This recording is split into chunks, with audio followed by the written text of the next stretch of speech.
Welcome to the final part of Let's Play Sonic the Hedgehog. Here we are in Scrap Brain Zone Act 2, and this was the level I was talking about that had the indoor factory background.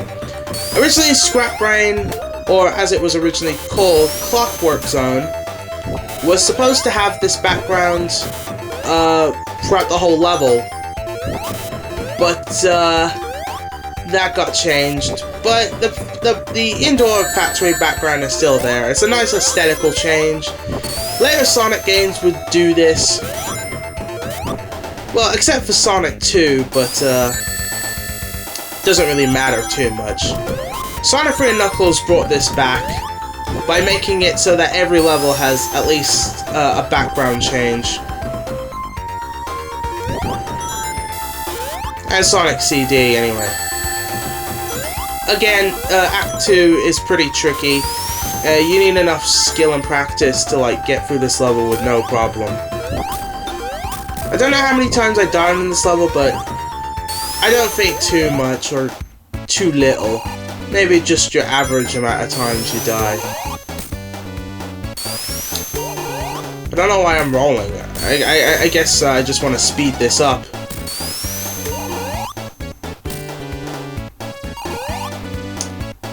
Anyway, this left to right thing is it's not that long. Anyway, watch out for those caterpillars. Forgot to mention about those. You pretty much have to jump on their head. Don't touch their spikes. Yep. If you touch their spikes, he falls into a million pieces, and his pieces bounce, and the spikes will still be intact. There's Eggman! Hey! Hey! No! Scrap Brain Zone Act 3. Hey! This looks like Labyrinth Zone. Oh my gosh! This is Labyrinth Zone Act 4! Oh my gosh! No! That's not that bad. If you take the shortcut. If you take the other route, this level is really long, but do what I do, okay? If you want to have an easier time with Sonic the Hedgehog, do what I did. And here we are, the final boss in Final Zone, although it's not much of a zone, it's just a boss act. Sonic the Hedgehog 4, Episode 1 and 2, brought this back, but made it for every zone, where the supposed fourth act is a boss act. Anyway, in order to beat you, the thing with this boss is that you have no rings, and you have to avoid these pink energy balls. Once those pink energy balls are gone, you have to hit Eggman in one of his crushers. This boss can be tricky on your first try. But with enough practice, with enough skill, I've said that many times, but with enough of that, you'll be able to defeat Eggman no problem.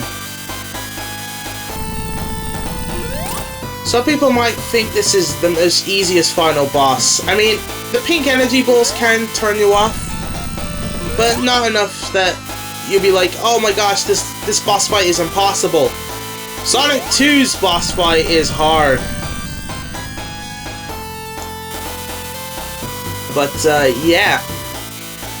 I can't tell you how tense I was at this point, because I was like, oh my gosh, this is the final battle. I'm gonna beat the game. Holy crud. It was so intense back then that... Oh, darn it, I couldn't reach Eggman. It was so intense that I was actually scared of the pink balls, but nowadays I'm like, they're easy to dodge. It's best to go, basically what I do is go under the space of the two pink balls that are bigger. And as I dance in victory, I now hit Eggman one more time, and he is gone for good. And that's it, folks. We've beaten Sonic the Hedgehog. What do the Chaos Demos do, by the way? Well, guess what they do? They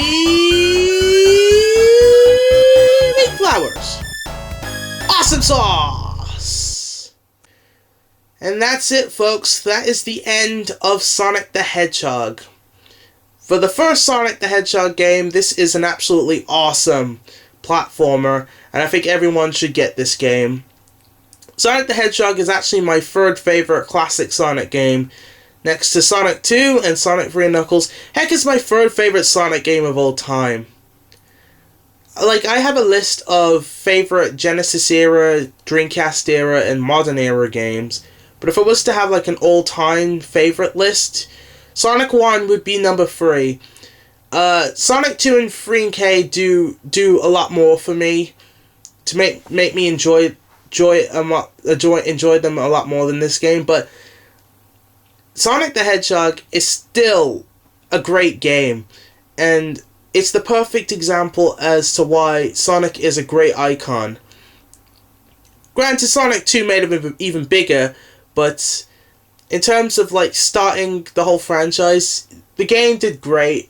There may be some pacing issues and such to keep it from being called like a favorite of most people,